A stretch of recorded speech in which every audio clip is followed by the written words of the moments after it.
करना चाहता हूं। जो सपना हमने देखा था शैशव के भोले नैनों में, उन सपनों के जय घोष लगा चित्रित था मन में वचनों में। यह देश बनाएंगे ऐसा आजादी जिसमें खिलती हो चिर शांति सुमति उन्नति सरिता पग पग पर आकर मिलती हो।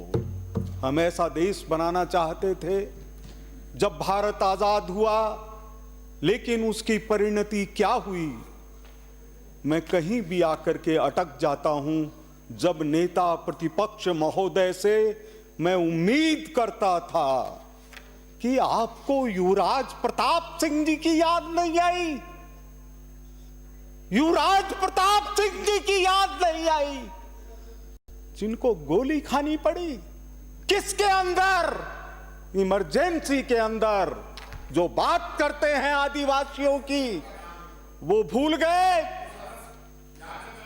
यहाँ पे मौजूद नहीं, उनका नाम छोड़िए, इनको जो अच्छा लगे वो करने दीजिए। गोपाल जी सही कह रहे हैं कि युवराज प्रताप सिंह जी अलवर के श्रद्धेय थे, श्रद्धेय हैं, श्रद्धेय रहेंगे।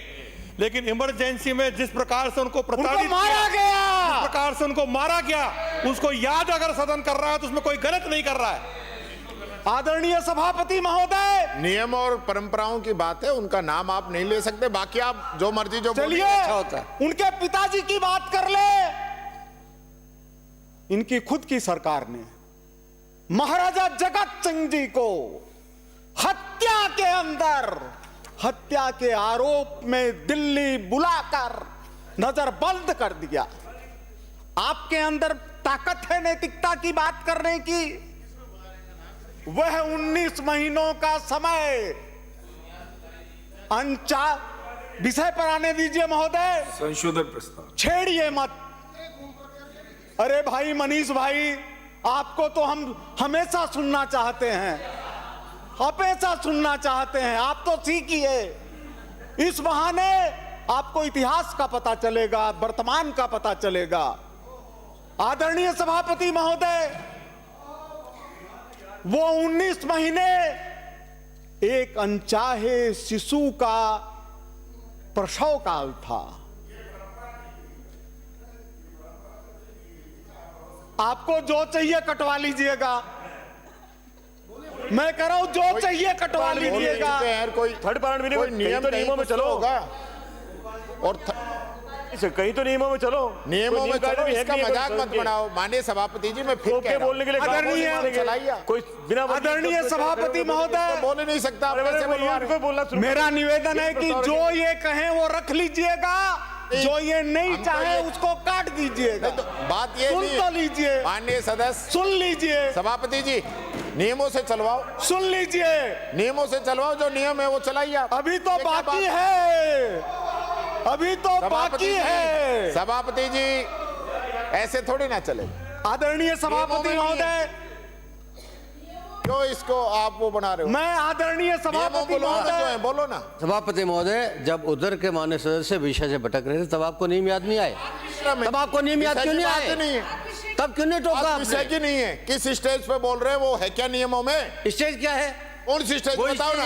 प्रवर समिति कौन सी बराबर कर स्टेज रहे है? हैं। ऑलरेडी बोल चुके हैं, समिति बराबर कर रहे हैं। बोल रहे क्या हैं? तकलीफ है उनके साथ बोल रहे हैं। कोई नियम सर गलत बोल रहे हो। या जो मर्जी आपके अंदर गलत प्रलाप उधर से हो रहा था। वो बात नहीं है। उधर से बोल रहे थे। का काम नहीं आसान है। बोले पर आता हूं। तब आपको समझ में नहीं आया? और ये नियमों में नहीं बोल रहे। आदरणीय सभापति महोदय, क्या लोकतंत्र सेनानी के बारे में नहीं बताएंगे तो विषय कैसे आएगा? मैं नेता प्रतिपक्ष महोदय से पूछना चाहता हूं, यानी बिना नियम में आपके माध्यम से। तो फिर मनीष भाई खड़े हो गए, आप ऐसे मत करिए। घनश्याम जी भाई साहब बैठ जाइए, वॉकआउट कर लीजिए। नहीं सुन पाएंगे, नहीं सुन पाएंगे आप, सहन नहीं होगा। अभी तो बाकी है, अभी तो बाकी है। आदरणीय सभापति महोदय, बात सुन लीजिए आप, प्लीज प्लीज प्लीज। आप बोलिए बोलिए। बहन जी प्लीज। आदरणीय सभापति महोदय, मैं चाहता था आपके माध्यम से कि प्रतिपक्ष सिद्धराज जी ढड्डा को जानता होगा, जो राजस्थान के पहले उद्योग मंत्री थे। वो गोकुल भाई भट्ट को जानते होंगे, जो कांग्रेस के प्रदेश के अध्यक्ष रहे थे। वो उन गोकुल भाई भट्ट को जानते होंगे जिन्होंने नेहरू जी के कहने पर भी मुख्यमंत्री बनने से इनकार कर दिया था। महोदय, सिद्धराज जी ढड्डा, गोकुल भाई भट्ट, ये सब जयपुर जेल के अंदर बंद थे और यातनाओं के शिकार थे। उनको संघ के लोगों ने संभाला, वहां पर होने वाले कार्यक्रमों की अध्यक्षता करते थे। ये कहते हैं कि इमरजेंसी में क्या घटना हुई, कोई बताइए। आदरणीय सभापति महोदय, इमरजेंसी के अंदर जब देश को जेल खाने में बदला गया, उस समय एक निर्देश जारी किए गए। कुलदीप नैयर भारत के प्रमाणित पत्रकार रहे हैं, पद्म भूषण रहे हैं। उसमें क्या लिखा हुआ है? चार्ल्स सोबराज की खबरें मत प्रकाशित करिए। क्या नाता आपका चार्ल्स सोबराज से? उसमें लिखा है कि संजय गांधी के जन्म के ऊपर होने वाले कार्यक्रम और मुख्यमंत्रियों द्वारा दी जाने वाली बधाई को मत छापिए। आप मत छापिए कि कांग्रेस और युवक कांग्रेस के अंदर क्या लड़ाई चल रही है। यह एक लंबी दास्तान है, हम इस पर नहीं आना चाहते। लेकिन महोदय, मेरा निवेदन है कि राजस्थान सरकार ने जो काम किया है भजनलाल जी के नेतृत्व में, यह हम 1977 में भी कर सकते थे।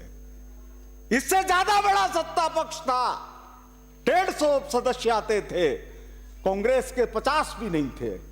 लेकिन उस समय हमारे लोकतंत्र सेनानियों ने कहा, हमको देश के लिए चुकाई हुई कीमत के बदले कोई सम्मान नहीं चाहिए। लेकिन क्या हमारा कोई फर्ज नहीं बनता? हम अपने नेताओं को श्रद्धांजलि नहीं देंगे? हम उनको सम्मान नहीं देंगे? मैं ज्यादा समय नहीं लूंगा, लेकिन मैं पूछना चाहता हूं, सत्ता पक्ष के हमारे जो प्रभारी मंत्री जी हैं, उनसे भी निवेदन करना चाहता हूं, क्या चंद्रशेखर आजाद जेल नहीं गए तो क्या वो स्वतंत्रता सेनानी नहीं है? क्या नानाजी देशमुख इमरजेंसी के अंदर जेल नहीं गए तो क्या वो स्वतंत्रता लोकतंत्र सेनानी नहीं है? हमारे विश्व नेता आदरणीय नरेंद्र मोदी जी जेल नहीं गए, पीछे से आंदोलन का संचालन किया, क्या वो लोकतंत्र सेनानी नहीं है? उनको कैसे लाया जाए? एक तो यह सोचा जाए, और दूसरी चीज, लोकतंत्र सेनानी होकर के वो कोई चीज मांग रहे हैं, यह भावना खत्म होनी चाहिए। आखिरी बात मैं ये कहना चाहता हूं कि क्या यह सवाल उठना चाहिए कि उनकी मृत्यु होगी तो अंत्येष्टि राजकीय सम्मान के साथ होगी? उनको ताम्रपत्र मिला है कि नहीं, इसके बारे में विचार होना चाहिए। हमारी श्रद्धा कितनी है, इसका फैसला होना चाहिए। और हमारे आदरणीय प्रतिपक्ष के आगमन का स्वागत करते हुए प्लीज आखिरी वाक्य मैं कहना चाहता हूं कि सरदार पटेल की बेटी मणिबेन को आपने तुगलक नगर थाना दिल्ली में ले जाकर बैठा दिया। मणिबेन पटेल को, सरदार पटेल की बेटी को इमरजेंसी के अंदर, और वहां के थाने के अधिकारियों ने कहा कि सरदार पटेल की बेटी को हम बंद नहीं कर सकते, चाहे इंदिरा गांधी चाहे संजय गांधी चाहे। मैं अपनी बात समाप्त करता हूं और लोकतंत्र सेनानियों को प्रणाम करता हूं। भजनलाल जी की सरकार ने वह ऐतिहासिक काम किया है जो इतिहास में लिखा जाएगा। प्रभारी मंत्री उत्तर देंगे।